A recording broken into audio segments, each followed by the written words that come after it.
In terms of justice provision, what we find is that clan power is still dominant.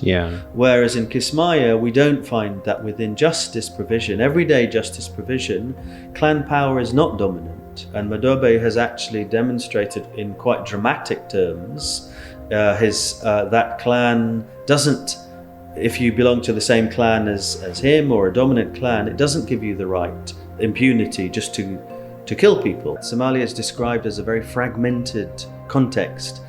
But that level of fragmentation you can think about in very different ways. I think the security factor is really the driving factor, and it creates, it's self-perpetuating. Once it starts, it tends to worsen. In 2011, 2010, the mobility in Mogadishu was much better than today. Right. I mean, I've been here, as you know, for a few days. Yeah. We've been doing some presentations at Simad University. I've been staying outside of the main airport compound, although obviously in another green zone or safe zone. It was really very nice to take a bajaj. For a short amount of time, obviously with some... You tried? I did try, yeah, Okay. no, I did. And I had a couple of journeys. They were short journeys in relatively near places, just nearby, past kilometer 4. Power sharing system is not the same as overcoming the structural marginalization in economic terms, for example, that has taken place for decades or longer. Where do you think Somalia is heading to? Israeli recognition of Somaliland is just the most recent and extreme, example of this polarization and of these dynamics that are developing.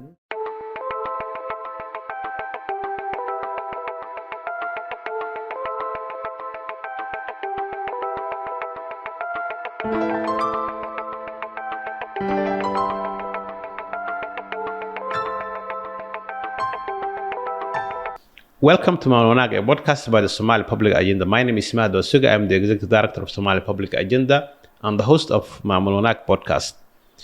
State-building efforts in Somalia have faced persistent challenges for decades.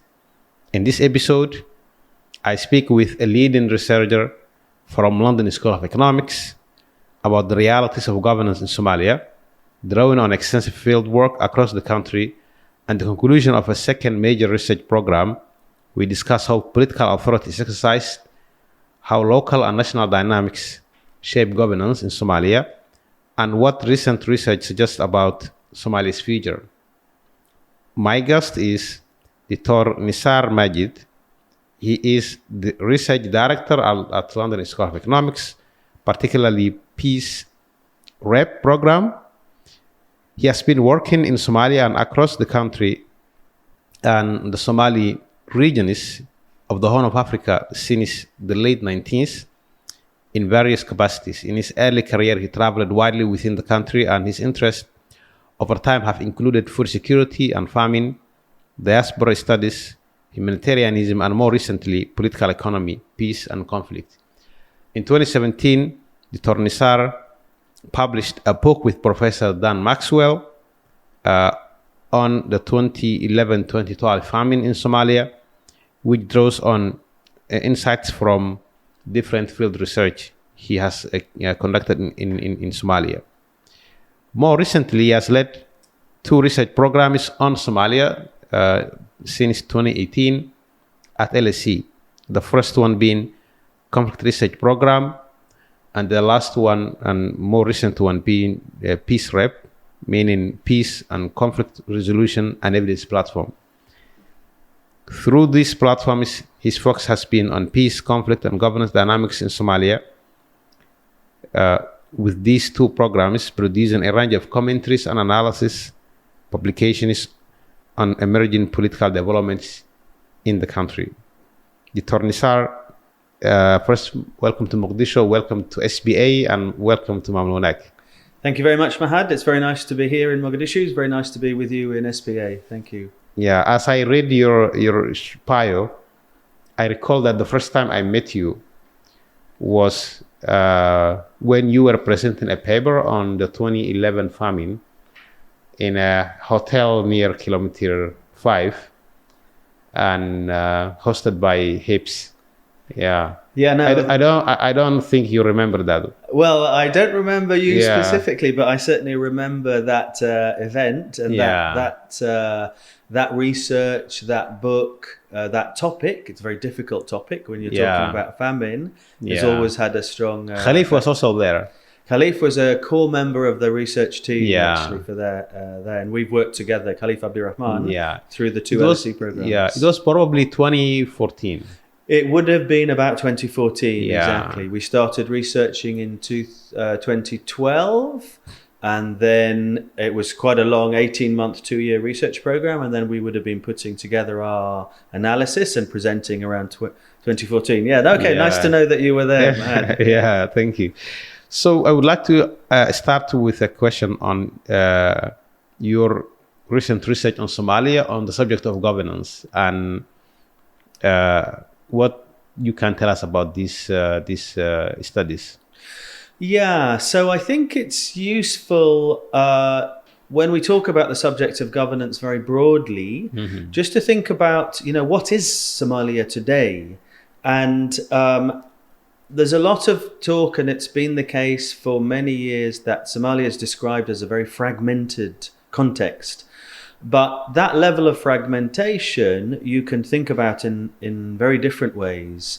So at one level, the kind of fragmented environment consists of the different federal member states, and which are only 12, 13 years old anyway. Yeah. And their relationship to each other, their relationship to the center, to the federal government.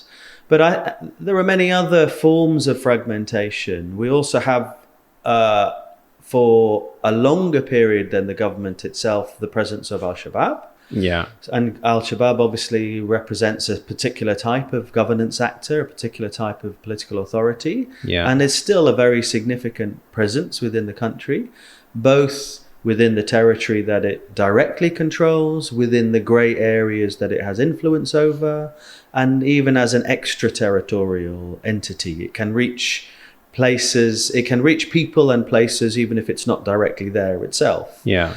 And I think another important way to think about fragmentation and governance, and something I'll talk about it a bit more later on, I think, is urban and rural spaces. And one of the predicaments in Somalia over the last 10, 12 years is how, to a certain extent, the urban and the rural have become quite separated. Certainly there are people that move between the urban and rural environments, but economic investment, even political investment, you could say, is very concentrated in urban spaces. Yeah. Especially the capitals of the federal member state and the national capital, and a number of other towns. And that's a function of political security, a particular security environment. Yeah. And it's also where Somali's own investment is taking place. Remittances are known disproportionately to be sent to urban areas. Yeah. And then international investment, or in the form of development aid, in the form of humanitarian aid, is predominantly, but not only, going to urban areas.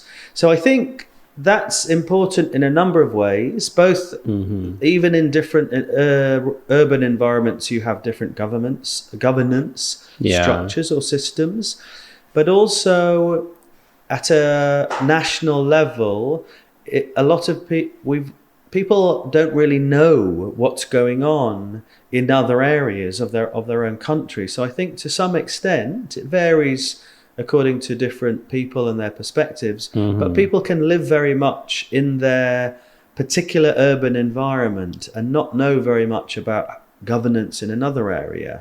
And I think that's something that's a bit lost. So you raised three governance fragmentationists in Somalia. The presence of Al-Shabaab that provide one type of governance. This federal government, federal member states fragmentation, the contestation over power, resources, and the last one, the urban-rural disconnection, is And the last one is quite interesting because it seems that the rural is neglected. Does that reflect from the mindset of the Somali elite to concentrate power in their spheres of influence? For instance, where they stay. If they are in Mogadishu, they try to concentrate power, resources, everything in Mogadishu. If they are in Family State, they try to concentrate in the capital city of the Family State. And this is probably something coming from the 20 plus years of a highly centralized and military regime that has significantly centralized services and power in Mogadishu. Is that something that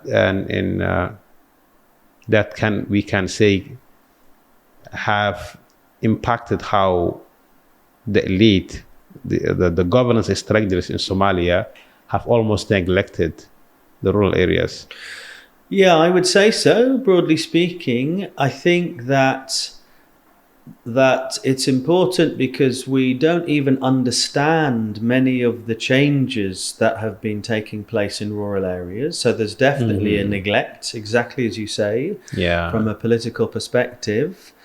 And that means that, as you suggest, that political elites are not concerned. They don't appear to be interested or concerned with what's happening in rural areas and amongst the Somali population more broadly.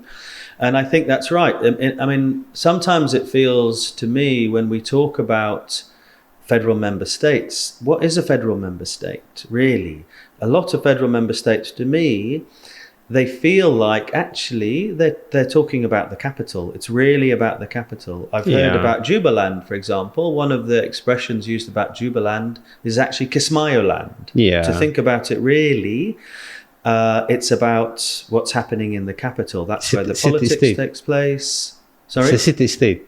Yeah, it's a city-state. Yeah.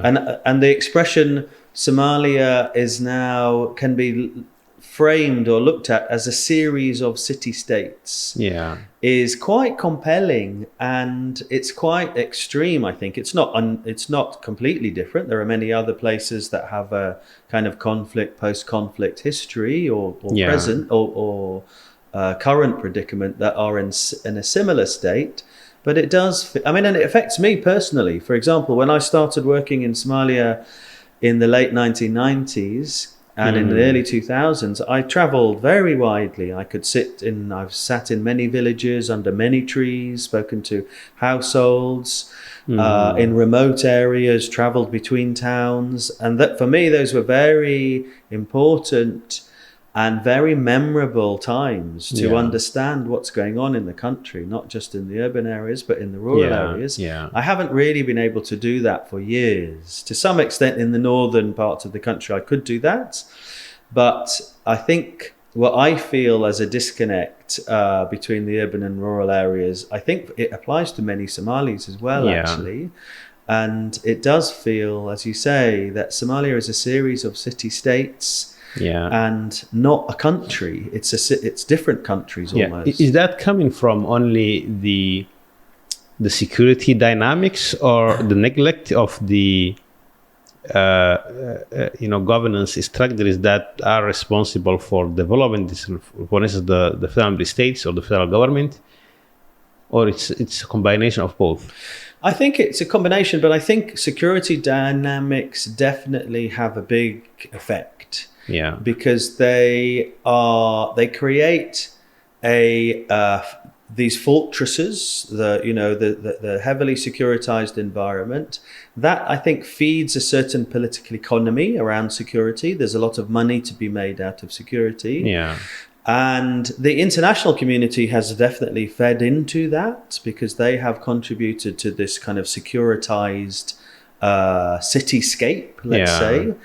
And in the end, it becomes a bit comfortable because the resources are so focused in the urban areas and the activities are, it becomes very comfortable for everybody to sit in their cities, in their offices, move around between a limited space.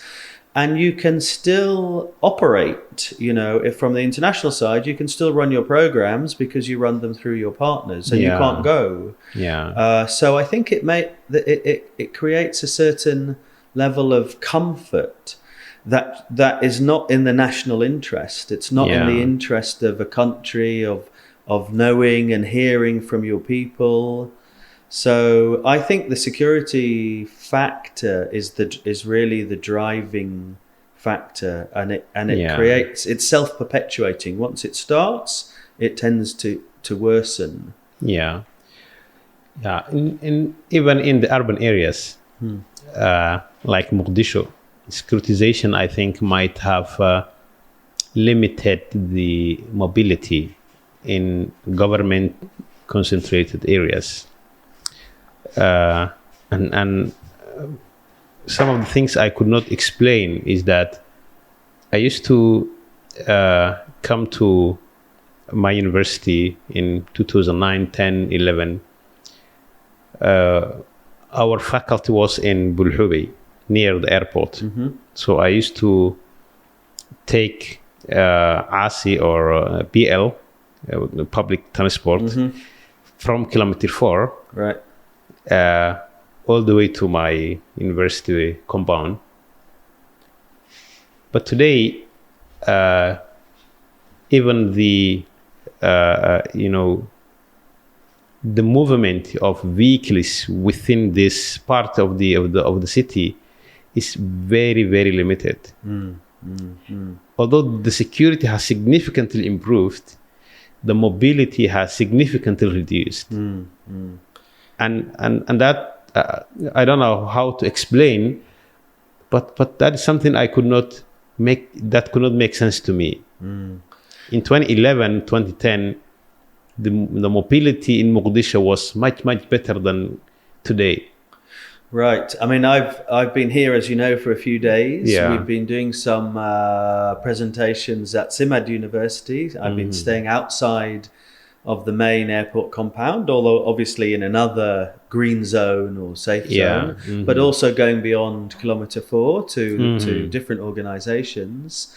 And so I've been experiencing these different layers of restrictions on mobility, from the airport compound to kilometer 4 to the level of the checkpoints. There are many checkpoints, of course, around the city, and we have one of our colleagues, a Somali lady who's an anthropologist. She wrote a blog for us talking about exactly what you're talking about. Is that the urban-rural divide that I talk about is one level, but as you say, even within urban environments, there are different levels of restrictions and mobility, and they create. So Fatima Abukar, who did this blog, talks about how also those checkpoints create levels of stress and anxiety amongst people because they're associated with risks, both of incidents, but also potentially of having to give money, having to negotiate your way through sometimes. So, and apparently, I'm remembering her blog now, she did say that also, even under the Siad Barre time, before the collapse of the state, there were also checkpoints. So there is some continuity, even over a longer period, between within urban spaces of being levels of immobility or control or securitization. So that securitization, creating that comfort for the elite to stay in this relatively green zone or safer parts of the city, can also tell why the elite have not been thinking any of the rural people and their life. And for sure it can't help. It can't really help if you're living your life in a bubble. Actually, that's what you can call it. It's like a bubble. And even if you go to outside of Mogadishu by air, they'll travel pretty much always by aeroplane, and then you'll go to another bubble. And so you move from bubble to bubble, and you have some idea, I guess, when you're moving around of what's going on in the town, but certainly not in the rural area. And then even in the town, how much access is there? I mean, even my colleagues, when driving around, comment on it, because even when you're moving in the city, you're moving in bulletproof cars often, with blacked out windows. So all of these are barriers between the political elites, but also for you and me, actually, and normal everyday people. I mean, that's why for me it was really very nice to take a Bajaj for a short amount of time. Obviously, with some. You tried. I did try. No, I did, and I had a couple of journeys. They were short journeys in relatively near places, just nearby, past kilometer 4, and that, those moments, they feel very significant, because for someone like myself who has been in Somalia for a long time, I feel very sad, actually, that the days when I was a younger man, and all of the friendships that I formed and what I learnt from moving around the country and talking to different people, definitely across the spectrum of society, it meant a lot. It means a lot, and it's part of my memory of the country and my knowledge of the country, but I can't do it. So I understand what's going on in the country by talking to people in these securitized zones. My benefit is I've been around for a long time, so I've got a big network of people who move around more widely. My researchers can move around more widely, and my friends and colleagues do. Do people recognize that you are not Somali, or do you have a Somali name? I often get asked about that. People are wondering whether he's Arabic, or where's that name from? Yeah, exactly. So I've often been told that I could really dress up maybe slightly differently. Nowadays there are more people, Syrians, Sudanese, Bravanese, and I could walk around and I could be considered someone local. I haven't tried that. But I've wanted to try that, actually. But you do take certain risks, I guess, in doing that. But, one of the things that surprises me these days is, despite all these restrictions on mobility, there are tourists coming to Mogadishu, traveling, going around, going to the car market, Lida Beach. That's something that needs to be studied. Foreign tourists or Somali tourists? Foreign tourists. Foreign tourists even. Going to Bakara market as well. And other parts of the town. In bulletproof cars, I wonder? I don't know. But I see contents of videos of them going to the Lida Beach. That's interesting. Fish market. Right. Different parts. It's amazing how people can make money. I'm sure there's some companies, let's say, that facilitate that. Yes, definitely. And I was certainly aware that there was some tourism in the north, especially in Somaliland. When I was last in Hargeisa, I could see that there were, in some of the hotels, they were advertising, for example, for diving, I think, or to go to the sea. So that's interesting to hear that. I mean, it's not, on the one hand, that makes you feel there's a certain normalization of Mogadishu, and a lot of people like to say that's a lot better than it was 10, 15 years ago. But, there's a certain level of disaster tourism that you could say, which I guess I feel a bit uncomfortable about that. It sounds nice, but it's not really helpful when I'm in my circles thinking about Somalia, thinking about governance, development and the future. I don't see, you brought back to reality. What is Somalia going to be like in 10, 15, 20 years? Is it going to be largely the same as it is now? Because if it is, that's a problem. We're in a kind of status quo at the moment, where everything can work to some extent, but it's very stagnant, I would say. No one I speak to really feels that the country, there are changes taking place, but at a deep political and governance level, there is a lot more despondency or depression about the circulation of the same political elites. It doesn't matter. It's not a comment or a criticism about the incumbents.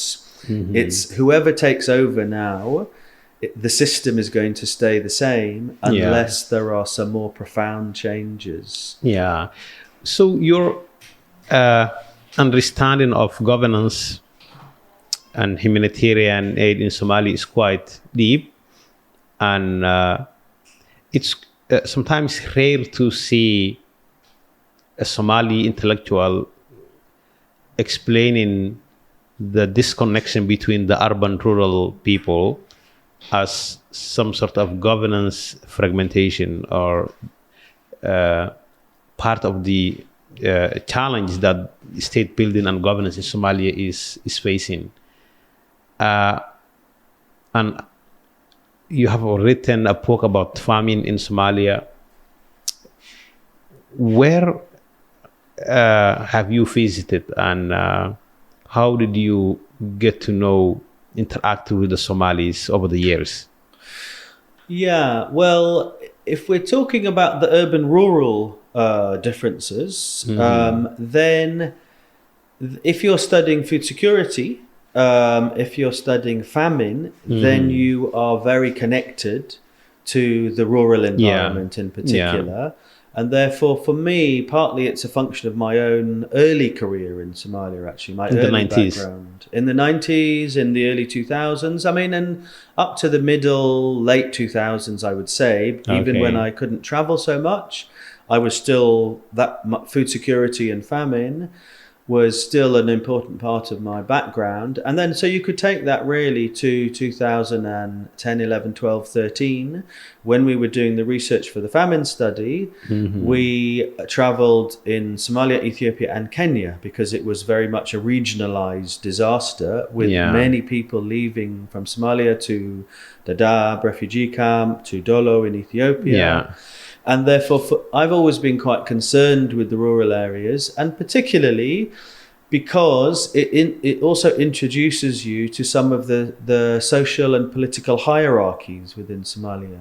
So we know that if you're aware of displacement dynamics, if you're aware of famine dynamics, there are certain populations from certain clans that predominantly make up the displaced population. And the famine, the people who die in famine. So that's an interesting question when you put it like that, is that it's a sensitive question. Many people don't like to talk about these hierarchies within Somali society. And of course, we must remind ourselves that all societies have these social and political hierarchies. It's nothing unique to Somalia. But the outcomes in Somalia, because it hasn't had a state and there's a limited level of development, mean that they're more stark. Literally, the outcome is death, in episodes of famine, of which there have been 2 in the last 35 years. So for me, and I know that my Somali research colleagues feel the same way, when you're studying these things, you can't help feel emotionally moved, actually, because you know that many people have really suffered, and partly they've suffered because of their historical marginality, their marginal position within Somali society. And some of those dynamics are changing in very obvious ways. But being recognized as equivalent within the 4.5 power sharing system is not the same as overcoming the structural marginalization in economic terms, for example, that has taken place for decades or longer. So that's one way of thinking about it. So how much are many political elites really connected or understanding or appreciative of issues of marginalization. Yeah. And we know for a fact that it's quite a difficult subject to raise within government circles. They don't like to talk about it. Yeah. But it's also a very profound and fundamental part of a society and the organization of a society. So in this period of time, you were researching humanitarianism and governance in Somalia. Where have you visited, the places you went, the people you met? Yeah. How did you get this understanding of the governance dynamics in Somalia? Yeah. So I mean, historically, I've travelled throughout the country to many different places in Somaliland, in Puntland, in the south, to Jilib, Jamame, Baidoa, Barhakaba, and the spaces in between to remote. When was that? So these were. So this is what I say. This was in the early years. Yeah. So this was in the late 90s and let's say through the 2000s. Okay. But certainly more recently, maybe we come to the more recent research that we've done. Galkayo and Kismayo actually are two of the places where our research has had more focus on through both of our research programs. So, for example, I've sat in the government courts in Kismayo, just in the small district courts for some hours a day, listening with a translator to the cases that are coming through the court system. Yeah. And my colleagues have done the same for much longer periods in Kismayo and also in Galkayo. And in Galkayo as well. Yes, exactly. And so I wanted to bring some attention to Galkayo and Kismayo rather than to compare urban and rural, is also to compare and think about governance issues in two urban areas. And so one of the kind of ways that we think about this is that within our research program, there is a very big database. That's the biggest global database on local peace agreements.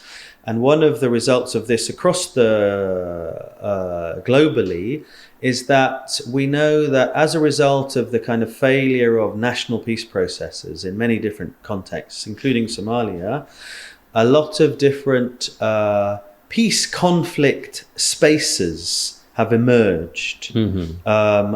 And Galkayo and Kismayo were two examples of that. Yeah. And so you'll know that Kismayo has a very particular history. It was a very kind of violent city in the 1990s. It had quite a reputation for a long time. Yeah. But then it also went through a period under the current president of Jubaland, Ahmed Badobe, for some time. It's been very much part of the Islamist turn in Somalia, and that has affected its governance processes. It's also very much a product of its regional positionality.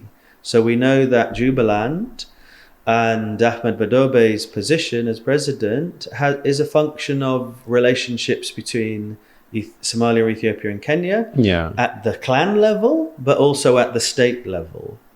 And so these different factors have shaped a governance environment where you have a dominant political authority in Kismayo itself, a monopoly on violence, as you would, as the expression is in political theory, and that has implications for how governance is carried out, and how justice is carried out.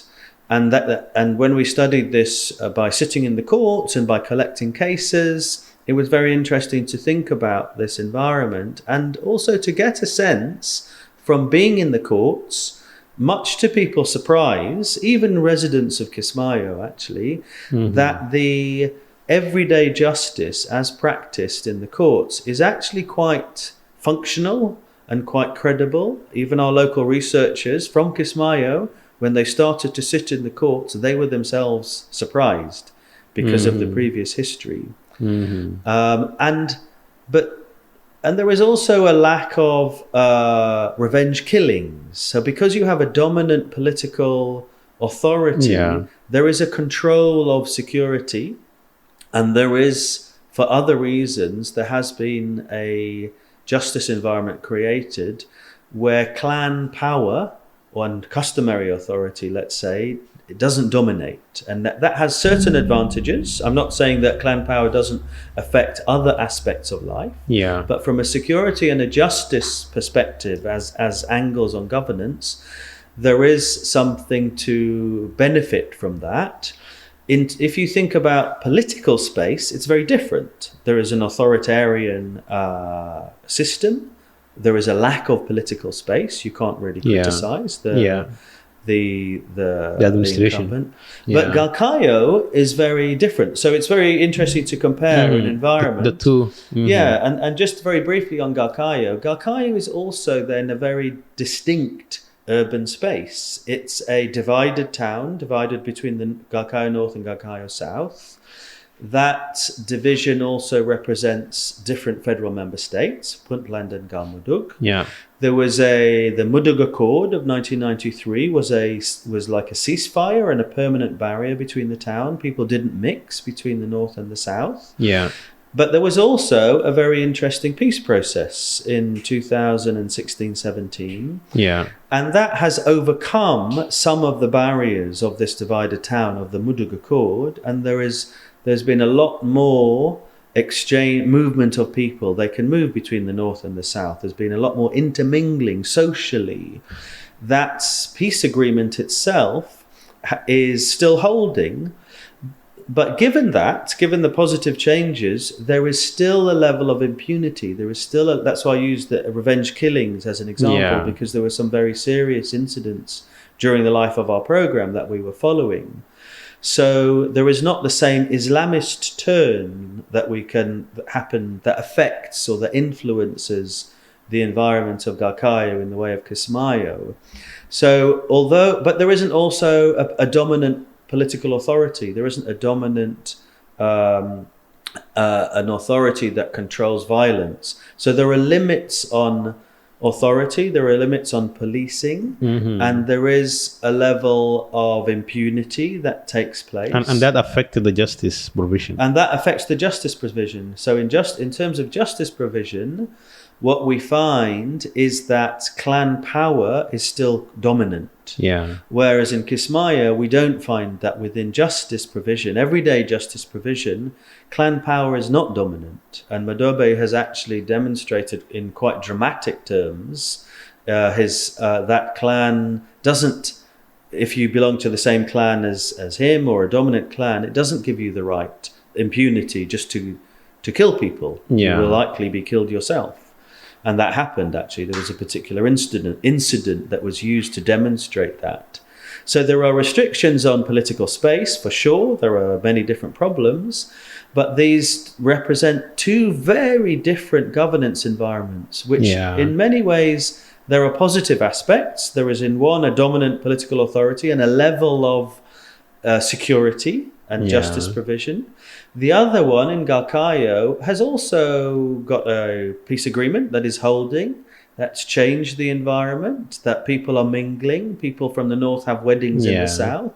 A lot of positive things have developed, but not a dominant political authority. And that has implications on justice. And there are two administrations. And this is very interesting contrast when you have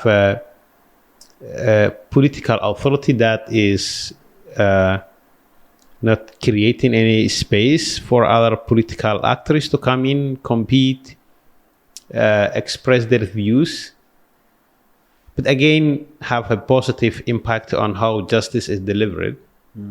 And when you have a quiet place where politicians can go and clans have some roles, but that, on the other hand, affects how justice is delivered. And this is something that I have not studied before. But it also raises question on how can we build governance structures that create an participation in political processes and transparency in the electoral political processes, and also provide services including justice in a way that is independent from clan affiliations and political and influences. Yeah, I mean, for me and for Khalif, as you know, who I spend a lot of time with on the program, on our research program, what strikes us is that there is not a public discourse or a political discourse that discusses some of these comparisons in a constructive way. And, you know, there are lots of prejudices, there are lots of assumptions if you come from one place of what the other place is like. Normally negative. You normally are looking at something problematic in another place. So I think one thing that has struck me lately, in fact, I've been thinking about it even in terms of future work, is the need, and in fact this platform is a nice example of that, and there should be more platforms similar to this, but especially in Somali language, obviously this one is, so that people can hear about what's going on in other parts of the country and not live in their bubbles, actually. Because the same applies to the policy world, actually, whether it's the internationals and how they are thinking about different programs for different places. You can't do the same things in Galkayo or Kismayo in the same way. But also for the political class here, or the governance class in Mogadishu, you need to understand your country. You need to know what's going on the ground. And I think that is really a profound thing and a profound disconnect, a bit like we were talking earlier, that if you are living in a bubble where your understanding of your own country and of the way things work is often not very well informed. So one of the important things about doing research, obviously on the ground, is that you're not talking about governance or justice in an abstract way. You're sitting in the courts, you're sitting in the places, you're understanding security, politics, and you're saying these are in reality are very different. And maybe under a governance system, they can work in different ways. Not everything has to be running in exactly the same way, but we need to talk about it. Really interesting findings from that studies. And I think sharing that knowledge, comparison, and can also create a discussion on how can we learn from each other. There are things that Jubaland is really doing better than other federal member states. Can we learn from that and try to replicate in other parts? But as you said, data and evidence on these things is not there. And there is no public discourse on these issues, and the political fragmentation and contestation also suppresses it, because there are things going on in Jubaland or Kismayo that can be learned from, but there are things going on around the country in different ways that can be learned from as well. But because the organization of politics, the organization of territory, these disconnects, it means that, and the way that the political system works is that people in Mogadishu, they don't want to hear about anything really in Kismayo, and vice versa, to I'm sure to some extent. And that's exactly, there needs to be more openness and more discussion about this without people feeling defensive or threatened. It's about learning what's going on on your home patch. So you are coming towards the end of your program, research program on Somalia at LSE. And where do you think Somalia is heading to? So one has to think about that question in terms of what's happening in the world, actually, globally, regionally, because wherever we look at the moment, the trajectory is really problematic. The world is very polarized. We see a breakdown of multilateral institutions, of the rule of law. And we see that very much taking place in the Horn, and in fact in what we call the Red Sea arena. The Gulf, Turkey, and the Horn of Africa are very interlocked, and there's a lot of influence from along that. The recent Israeli recognition of Somaliland is just the most recent and extreme, example of this polarization and of these dynamics that are developing. Yeah. And Somalia is a very outward-looking economy and political economy. It's very outward-looking, so it's very affected by what's going on in the region. Yeah. And elites can turn to the competing, more powerful regional players, regional actors, especially in the Gulf, and it keeps their positions. And their proxy wars or the proxy competition is played out in Somalia. Yeah. So from that perspective, it's very difficult to the future is one arguably of increasing fragmentation from that lens. Yeah. From another lens, whoever while I've been in Mogadishu, I don't have the impression that anybody thinks that the change of election process and a change of leadership is going to make that much difference. Unfortunately, there'll be different characteristics, but in terms of changing the underlying governance environment, political environment, people are not very optimistic. Some people are okay with that because they worry that a collapse is a worst case scenario. Mm-hmm. But others are more optimistic and say, well, we as Somali society, as Somali civil society, Somali civic voices, and this also comes from parts of government as well. There are lots of people within government who are not very happy with the way things are going and also are worried about what will happen under a new regime, and not much is going to change. So for me, those are kind of worrying signs that the continuation of the status quo. The continuation of the status quo. Yeah. But there are also bigger other possibilities. Mm-hmm. And as you know, there is much more talk of dialogue with Al-Shabaab. Mm-hmm. And this is a change over a very short period of time. Only 2-3 years ago, it was all about the offensive against Shabaab. Yeah. Now, under the Trump administration as well, Trump is a deal maker, and we see in other places deals are being made. They're not necessarily peace processes; they are expedient deals that are problematic in their own way. But we know that different people are talking to Shabaab. We know that they have been around for longer than the government itself. So for me, it seems like that's an important process to be initiating in a serious way. Yeah. But if it is an expedient process, would that change the realities? But so that it depends. So it depends on how it's driven, actually. So Somalis, even amongst civil society, need to be more active. Civil society, most people are saying at the moment in Somalia, is weak. It's at a weak point at the moment. Programs like this, again, this idea of promoting public discourse should also be seen as promoting civic voices, promoting civil society, of saying that we all have a stake in the country. It's not just to be determined by deals between national elites or national and international elites, actually.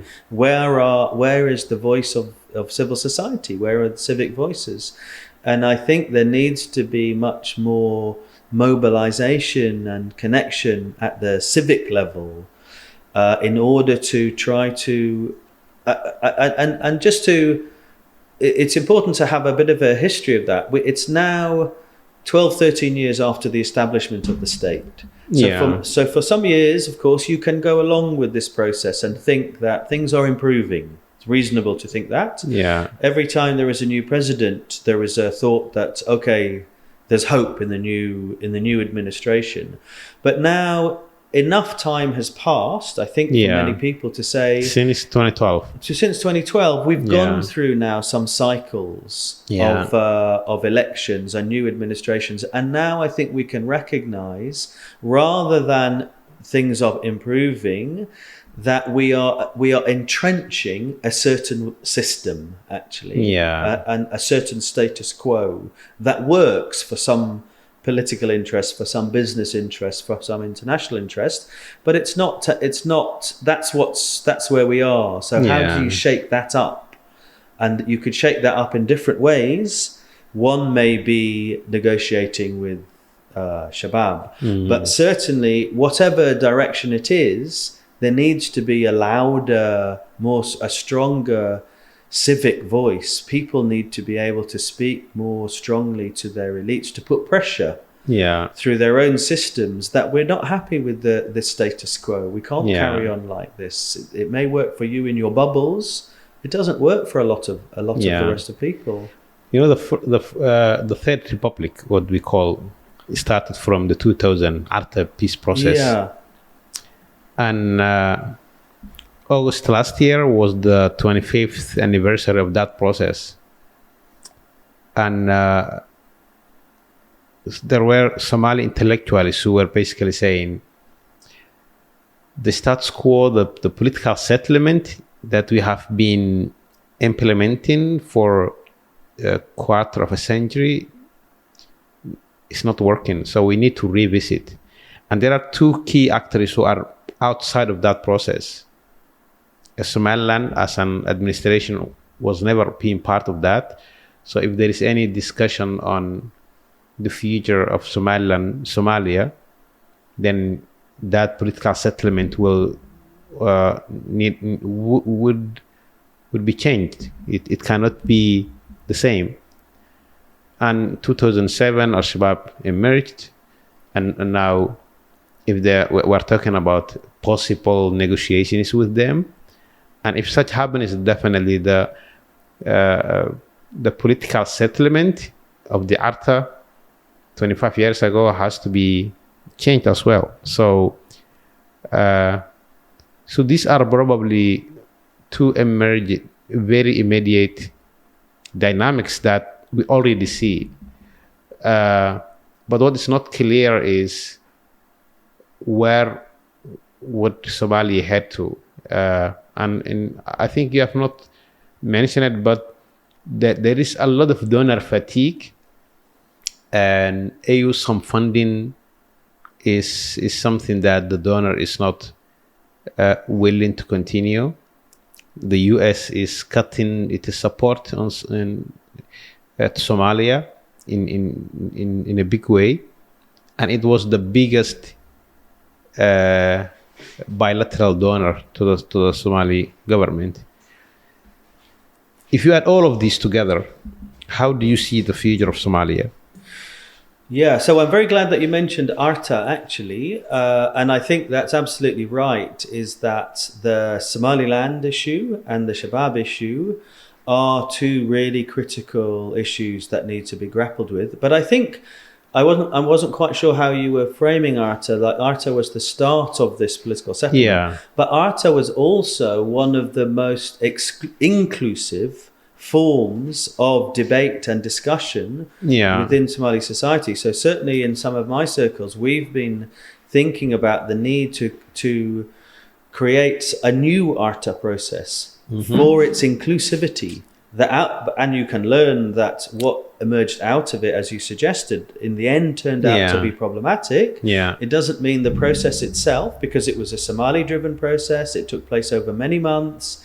It was in Djibouti, in another kind of Somali territory. So definitely there is something to be taken from the Arta process as a dialogue process, as an inclusive dialogue process. That is important. I think then when we think of the role of the changing funding environment, the changing political environment, you could also think about that as an opportunity. You can also think about the political settlement that established the federal member state was also a counter-terrorism strategy of the international community. And therefore the framing of Somalia and the counterterrorism or the securitization of Somalia. We've been talking about this in terms of security bubbles. That needs to change. So the international environment, the donor fatigue and everything, although it will have some effects negatively, you can also think about it. Maybe some of the effects will be positive, because it is taking it. There is a possibility that the securitized view of Somalia can change.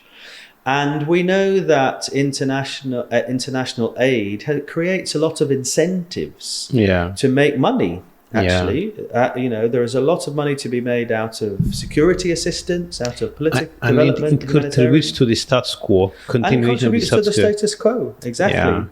It contributes to the status quo. So it's an opportunity, actually, in other ways. But what it requires, in the end, maybe it gives more space for a Somali agency, for Somalis to set the agenda. Yeah. But in order for Somalis to set the agenda, they need to come together. So maybe some of the negative incentives that are set up by the international engagement can be changed as people realize that support is going away. But it will require other shifts within Somali society and Somali circles to grasp that opportunity. Yeah. As someone who studied Somalia and looking from the outside and understanding the dynamics, and given you have been on and off doing research on Somalia for quite very long period of time, what advice do you have for the Somali people and the Somalia as a country in general looking forward? Yeah, so my advice, and what I'm going to be trying to work on in my Somali networks, is to think about, we discussed this in our meeting where your colleagues were there the other day, actually, in Mogadishu, is some kind of a new Somali agreement, drawing on ARTA, actually, and other platforms to promote public discourse and to promote political discourse in a constructive way. So my advice would be that, and I'm very happy to be here because it feels that this platform, actually, not just what we're talking about, but this platform can be one of those contributors, is that there needs to be more of this public discourse. We need to engage people from around the country to take away attention from the elite level and from the politicization of discourse that is driven by the elite level often, and to talk about the realities of where the country is today, what's working well, because many things are working well. One example actually was remittances from abroad are very much supporting education. There are all kinds of interesting projects on the ground that are totally to do with Somali individuals and people. They're not to do with international aid. We need to hear more about what's going on that is positive, and for people to be able to talk to each other in a positive way. And to use that to stimulate and to influence the political class, and to take advantage perhaps of the lesser attention on Somalia in some ways, but obviously to resist some of that external interference. So we know at the moment that the external interference from the Red Sea arena, let's call it, is arguably worsening. And that has to be resisted. That has to really be resisted so that Somalis are in charge of their own destiny, not that Somalia becomes even more fragmented as it's sold off, almost as it's sold off, seaport by seaport, military base by military base, area by area, because of the interests of more powerful actors. And I know that in some circles, people will respond to that, and we've had this just in the last few days while we've been in Mogadishu. So my advice is civil society, civic voices, we need to promote that, and we need to think about the threats from outside and to talk about them and to look at some of the positive things that are taking place in the country. Thanks, Dr. Nisar. Really pleasure to have you and have this conversation with you at SBA.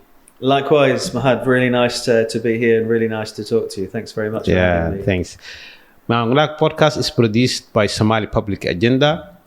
You can listen and watch our podcasts and read our publications on our website. You can also follow our work on our social media platforms.